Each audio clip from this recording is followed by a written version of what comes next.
The Ballon d'Or is supposed to represent the absolute peak of football, the best player in the world for that year. But the funny thing is, for every Messi or Ronaldo who kept dominating for over a decade, you've got winners who hit the top and then slipped away faster than you'd expect. Some were victims of injury, some of bad moves, and some just couldn't sustain that one magical season. So today, we're counting down the top 5 Ballon d'Or winners who fell off after their peak. At number 5, we have George Weah.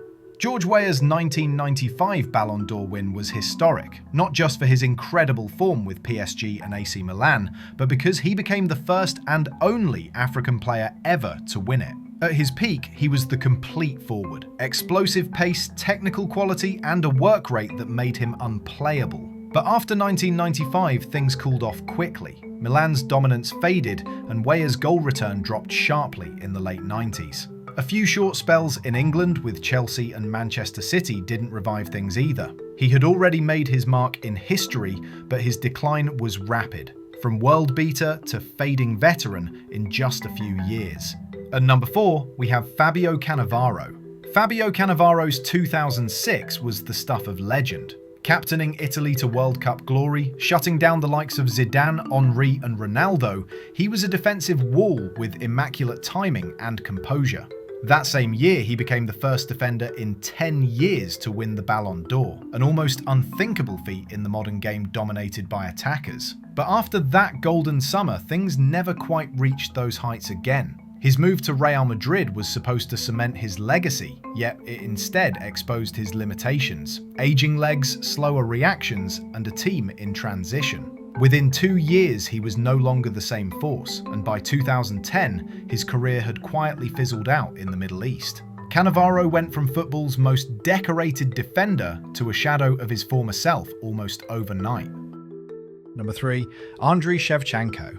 At his peak, Andriy Shevchenko was a cold-blooded finisher. The Ukrainian was untouchable at AC Milan, winning the Ballon d'Or in 2004 after firing them to a Champions League title, multiple Serie A campaigns, and becoming one of the most feared strikers in Europe. His movement, his accuracy, his composure, pure class.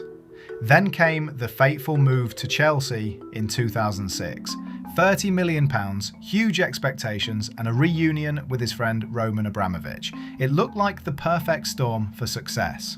Instead, Sheva struggled to adapt to the Premier League's pace and physicality. 2 goals in his first season became the story of a player completely out of rhythm. The sharpness was gone, the confidence shattered. After loan spells back to Milan and an eventual return to Dynamo Kiev, he never rediscovered that world-beating form. He went from a Ballon d'Or winner to a cautionary tale about how quickly a change in environment can derail even the most elite careers. Number 2, Kaka. Few players in football history combined elegance, intelligence and explosiveness quite like Ricardo Kaka. At AC Milan, he was the total package, a gliding playmaker who could burst through entire midfields with that trademark stride, score from distance and thread impossible passes. In 2007, he reached the absolute pinnacle, winning the Ballon d'Or, the Champions League, and finishing as the tournament's top scorer, all while carrying Milan almost single-handedly. But after his record-breaking move to Real Madrid in 2009, everything changed. Persistent knee injuries robbed him of that trademark acceleration and fluidity that defined his game. He still produced moments of class, a clever assist here, a crisp finish there, but he was no longer the unstoppable force who dominated Europe just 2 years earlier. As Madrid transitioned into the Cristiano Ronaldo era, Kaka slowly faded into the background, eventually returning to Milan and later heading to MLS. His story became one of brilliance briefly interrupted by fate, a world-class talent whose body simply couldn't keep up with his mind. Number 1, Michael Owen. Few careers sum up the phrase "what could have been" quite like Michael Owen's.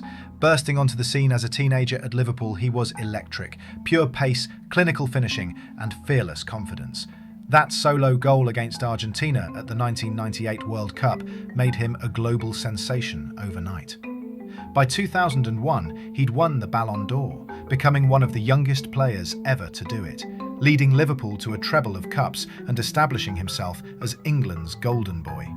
But the very speed that made Owen special was also what destroyed him. Repeated hamstring injuries, often blamed on overplaying him at such a young age, robbed him of that devastating acceleration.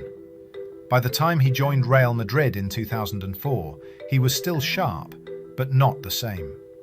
Short spells at Newcastle, Manchester United and Stoke followed, but the explosiveness and aura were long gone. At his peak, Owen was unplayable, a ruthless finisher who could decide games in seconds. Yet by his late 20s, he was more of a memory than a menace.